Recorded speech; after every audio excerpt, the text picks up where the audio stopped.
heart stopper again. Congratulations. And let's just get your initial thoughts on the win today.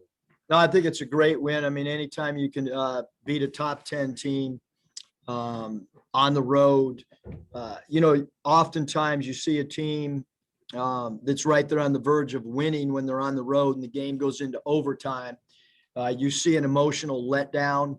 You see a team kind of hang their head because it was right there in regulation for us to win. But we just kept talking about, hey, we'll be able to score. Let's just try to get defensive stops, try to keep them off the foul line as much as we possibly could. And there were so many little things that happened during the course of the game, going to Connor Vanover in the second half after basically I sat him the entire, first half. They put a guard on him so that they could take away his pick and pops. And we haven't posted Connor at all. We ran our 5-down play. I haven't run 5 down since I coached Eric Dampier with the Warriors. So we threw him down there in the post. He made some great moves. He made a couple great passes out of the post. Obviously, Justin Smith was just absolutely incredible tonight on both sides of the basketball, passing the ball, defensively, rebounding the ball, scoring it. I thought that, the baseline out of bounds lob play was crucial for us. To get a basket at that juncture of the game and kind of a momentum swinging play. I'll let you ask more questions, Chuck. Well, that's all right. That's fine. You were doing pretty well right there. You held Mizzou to just one basket in the overtime period. They didn't get a field goal in the last 2 minutes and 50 seconds. Is that a point in the ball game where defensively, do you feel like as a coach when you get into overtime, we got to win it with our defense right here? Yeah, I mean, we kind of felt that, that way with about 11 minutes to go. We gave up a lot of threes early in the game to players, quite frankly, that, that we kind of wanted to shoot. Guys that maybe were not go-to players for them from three. We didn't, we obviously don't want Pinson to go 5 of 8 or Drew Smith to go 2 of 4, but Watson, we were going to live with Watson and Bugs and Mitchell Smith's threes. And then we had to take away the 3-point line because it was hurting us so bad. But yeah, I thought our free throws, our free throw percentage, I mean, we do a drill that these guys probably are so sick of me every time at the end of practice. We have a free throw game that I picked up when I was with the Venezuelan national team, and these guys absolutely hate it, but I think it's really, really helped us from the foul line. Jaylen Tate's 2 big ones. It's a free throw pressure game. Bit of time to finish practice up, but our free throws to go on the road and go 20 of 23 down the stretch, making big free throws was huge. And only 5 turnovers in the last 9 minutes of the game, was huge. We only had 8 turnovers, I think, the last 35 minutes of the game. So valuing the basketball after initially turning it over a little bit was important as well. The lack of free throws for Mizzou, I want to come back to that. They put 9 up in overtime, but so did you. They shot 10 in the first half, but only 2 free throws in regulation of the second half. Talk about playing defense without fouling. Yeah, I mean, that's a huge part of what we've tried to do year after year is just to, try to hands up, body up a little bit to keep the ball in front of you. And we played a defense tonight that we haven't done all year. We came up with a term called side it, where we tried to keep the ball on one side of the floor. If it was on the right side, we tried to shade it to the right sideline. If it was on the left side, and I thought that really helped us at least semi-control their ball reversals, because they're really good running a fluff pick and roll on one side and then getting it to the second side and then running a pick and roll. And I thought our guys, did a really, really good job defensively, because this, the Missouri team is so well coached. They're so tough. They have incredible guard play. And I thought we did a really good job on a lot of their play. I thought we did a great job on Mark Smith and eliminating him from the 3-point line and trying to make him floored a little bit and play off the bounce and give him no airspace. So really happy with the way we played. And like I said, we were willing to give up some baskets, maybe to Parker Braun and Drew Buggs and Torrance Watson off the bench and kind of try to not let number 1, Xavier Pinson, and 12, Drew Smith get a large number of field goals attempted. Finally, you've won 6 conference ball games in a row. Obviously, there's a lot left to do, but is there the feeling with your team right now that we're going to find a way to win the ball game, regardless of what's happening? We're going to find a way to win this thing at the end. Yeah, I think the players felt like that. The way they were talking at halftime, we played kind of a muddy game. We weren't crisp in the first half. We had major foul trouble. When Moses wasn't in the game, I didn't think we had the rhythm offensively, and I did not want Moses to pick up a third foul in the first half. That was something that was really, really important. As a decision that I made, I put him back in there for about 2 minutes, which I normally don't put a guy back in, but I felt we struggled so much offensively because they basically kind of face guarded Moses with Drew Smith. And so when Moses was out there, he turned the game into a 4-on-4 game for other people. And then our middle pick and roll started working a lot better in the second half as well. Well, Coach, great day to be a Razorback. Congratulations on the win. Thanks, Chuck. Now we got to get ready for those Gators. Eric, all right. That's right. Got Florida coming up on Tuesday night. Thank you. Eric Musselman, 86-81 in overtime. Hogs win it. All right, Coach. So I'll now turn it over to the members of the media. Nate Allen, please get us started.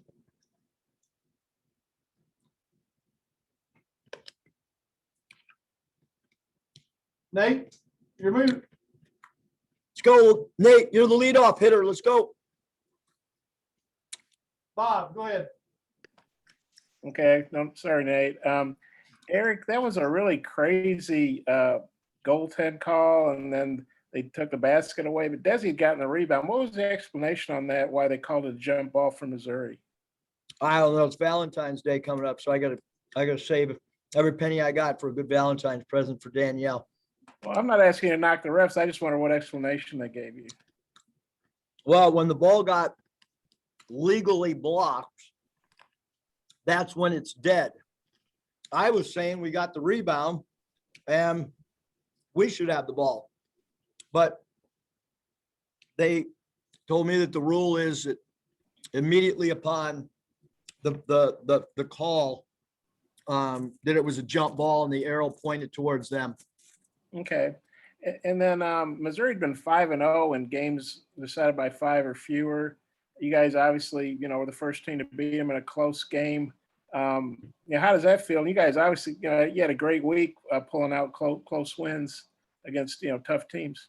Yeah, I mean, to go on the road in this league and to be able to win 2 close games that came down to a basket. I'm just really proud of our team's growth. I mean, we have a incredible with some really, really good teams. And we felt this week really, Bob, that it was really important for us to try to go 2-0 internally with our coaching staff, knowing what we have coming up. Even though some of them are home games, we play really, really good teams. And, we also knew that this game was going to carry a lot of weight because of where they're ranked and where their net is. And we just felt like we played, so bad against Missouri, at our place. And I think our guys grasped some of the adjustments and did a good job, executing wise tonight against a really good team. And then the Hog stats that he knows his stuff. This is the first top 10 victory on the road for Arkansas since 2006 when Arkansas beat number 10 Tennessee. It's your first win over a ranked team since becoming the coach. How big are those things? Yeah, I mean, I just think, I'm just proud of our team, Bob. I mean, I think that, our guys played with, again, I think just from a mental standpoint, the mental toughness. I mean, our huddle, like, we weren't deflated, going into overtime. And that I've been in a lot of those where, teams just kind of get deflated and start thinking about, woulda, shoulda, coulda, what happened, why are we in overtime, one more stop or one more rebound? Because we gave up 2 offensive rebounds that were, that really killed us. We get one of those, defensive boards and we don't go to overtime. But, this is a really fun group to coach. It's a group that continues to form chemistry. I know that sounds kind of weird, but with COVID, you know, when we go on the road, I mean, we're doing exercises with each other to get to know each other that, you know, that normally happen in September. And so I'm just proud that these guys continue to get closer as a group, and they're having fun right now as well. I got a couple more, but I'll turn it back to Mike. Thanks. Hutch. Yeah, Coach, I know the overturned call in Missouri keeping the ball will get talked about more, but what did you think about the play Jaylen Tate made to block the shot there? Awesome. I mean, for a guard to go up there and block that shot, and he had another huge offensive rebound tonight. Just, I mean, the block shot, the offensive rebound, the offensive, you know, rebound he had at Kentucky, all those little intangible winning plays is what he's all about. He said, like, he came over and I was trying to, you know, give the guys some direction on what we wanted to do, whether it counted or did. And he kept saying, like, I blocked it clean, coach. Don't worry about that. Like, I did not goaltend that shot. And that allowed us, you know, to try to get semi-organized. But hey, quite frankly, I thought we got the rebound. It was going to be ours. But, you know, I mean, that rule's got to be, you know, probably discussed at a later time, because it's, you know, it's a tough call. And then you talked about avoiding the letdown after, you know, maybe letting it slip at the end of regulation. But what did you think about avoiding the letdown after that call went against you and Missouri got to keep the ball? And what did you think of that defensive stop there? I thought the defensive stop was huge, Hutch. I mean, we figured, you know, we were ready for them to get the ball, or for them to, you know, whatever. But Tate knew that he didn't goaltend, and so it was either going to be our ball or their ball on BOB. I thought we did a good job not giving up an easy catch. We had really active hands. I'm just really proud of how hard our guys played, and that we went to the foul line, you know, 2 more times against a team that's a high volume free throw attempt team. Curtis. Hey, Coach, I wanted to ask you about Moses there in the last minute 20 or so of overtime. I mean, his ability to go up there and knock down those free throws. He had an assist, I think, on Devo's layup. He got the steal on Missouri's extra possession there. What'd you think about all that? Moses is an incredible player. He continues to grow. He continues to gain confidence. You know, look, we have not run one pick and roll with Moses handling the ball. When we needed a basket, I put him in pick and roll for the first time all year as a ball handler. And that's growth in his game. But we want him going to the foul line whenever we can in a late game situation. I thought he did a good job when he secured the defensive rebound, just kind of held it, so that he was the guy that went and got the FTAs. And me personally, I wasn't even watching, I don't think, when he shot them both. And then obviously the first time out against Missouri didn't shoot it too well. And then the first half tonight, you started off 10 of 30, but in the second half and overtime, you shot 60%. Can you just talk about, you know, what kind of took the lid off the rim for you? Yeah, we added 2 pick and roll offensively where we run a little brush screen instead of just running a stationary pick and roll. I think Connor's impact of going down to him on the block, again, something that maybe other teams haven't seen us do, because how would they? We've never done that before.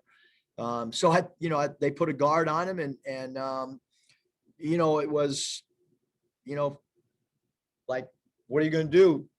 You know, truth or dare. You're going to throw it in there, or you're going to let him keep roaming roaming out on the perimeter when they have a guard. And we threw it into him. And like I said, ran a play that about 4 straight times that we have not run one time this year. We had a diagram in a timeout, a 5-down play where everybody's on the weak side, and Moses tries to throw an entry pass into CV, and he just goes to work. And we ran some good split cuts out of it, and he made a couple good reads. And then he had an awesome jump hook that he's been working on. But I thought his play in the second half was great. Scotty.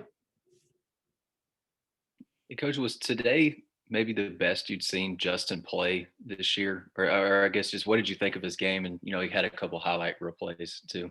I thought he was awesome. I thought he ran the floor hard. Obviously, defensively, he's so hard to take off the floor. And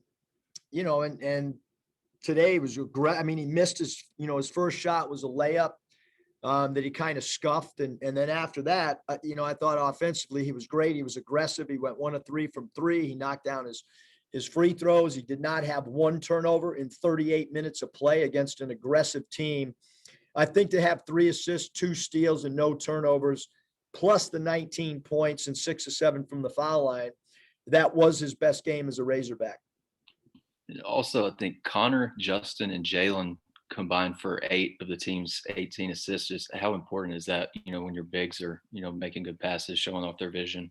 Yeah, I mean, we play through those guys a lot. I mean, we kind of have all year. We ran a little bit of our open offense, which is a 5-man passing game because they deny a lot. We wanted to try to alleviate some pressure by using some backdoor cuts, even if we didn't, score on the backdoor cuts. And Connor and Justin, and Jaylen, those guys are really, really, really good passers. Jalen Williams, great vision and really unselfish, as is Connor at that 5 spot. Troy, final question, please, for Coach. Yeah, Coach, the last time you guys saw Missouri, it seemed like Jeremiah Tilmon was the X factor, scoring 25 points. What was it like to play a Missouri team without him on the floor today? I don't know. I wonder what it was like for them to play us without Justin in game 1.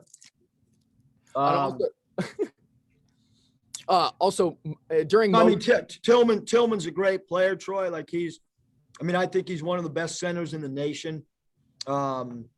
Obviously they missed him.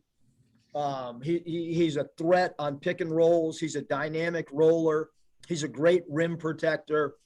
Hopefully everything's all right with him and his family. Our thoughts are with his family because he's a great player in this league.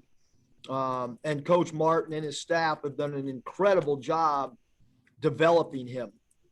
I mean, to think the growth that Tilmon has had in his game is amazing. And I've only been in the league a year and a half, and just his growth in the last year and a half has been awesome to see.